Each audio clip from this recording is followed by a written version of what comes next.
The second bomb had just exploded. At the 2013 Boston Marathon, confusion turned to terror. A mother-daughter team scrambled across the finish line, two of the very last runners to make it that day. But in another way, they were the first.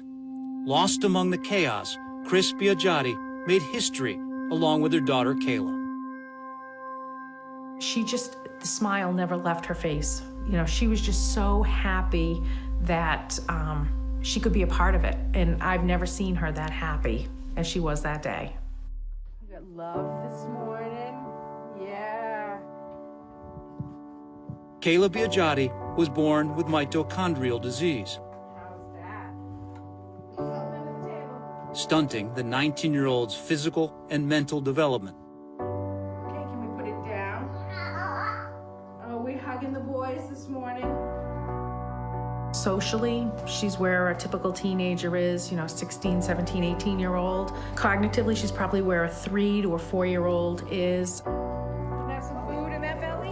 Kayla has a team to tend to her healthcare needs, but it's the time spent running with her mom when she's the happiest. Yeah, we're gonna go for a run? For her, it's that just freedom to be out of her wheelchair and in that racing stroller and just feeling the wind on her face. She has that opportunity to do something like a normal person would do. Kris and Kayla have been running together for 8 years, ever since Kayla's dad passed away when she was 10. Running has always been healing. They have a very special relationship.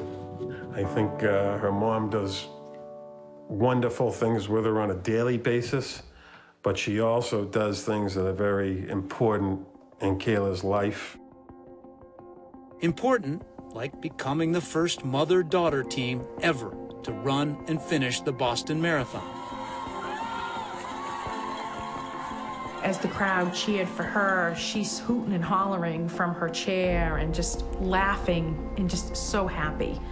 And that carried through all the way to Boston. For the final stretch, Kayla's Uncle Rick and Kris's fiancé, Brian, joined them on the course.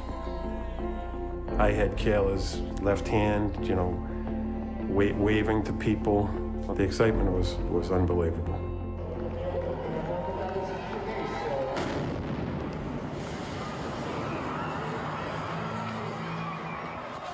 I remember looking down and she still had her arms up and she was still smiling, and I'm saying, okay, she's okay. In her mind, she's thinking that this commotion that's going on is fireworks or, some sort of celebration because she just finished the marathon. They raced across the finish line towards safety. Seconds later, the race was shut down. I remember Kris and I just saying, get her out of here, get her as far as you can get her away from here. On the way home, she was just hooting and hollering and just happy, thinking that she just had the most spectacular day of her life.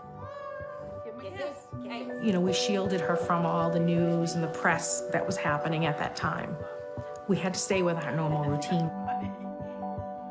It was definitely a good healing tool for us. Healing also meant running together. Get set, go! That May, weeks after the attacks, Kris and Kayla ran a 5K race in Ashland, Massachusetts. In a special ceremony, they were recognized as the first mother-daughter team to finish the Boston Marathon and were finally awarded the medals they had earned that day. It was definitely very emotional. It helped us heal a little bit because you're trying to balance what has happened on the negative side with, being happy for what we've accomplished.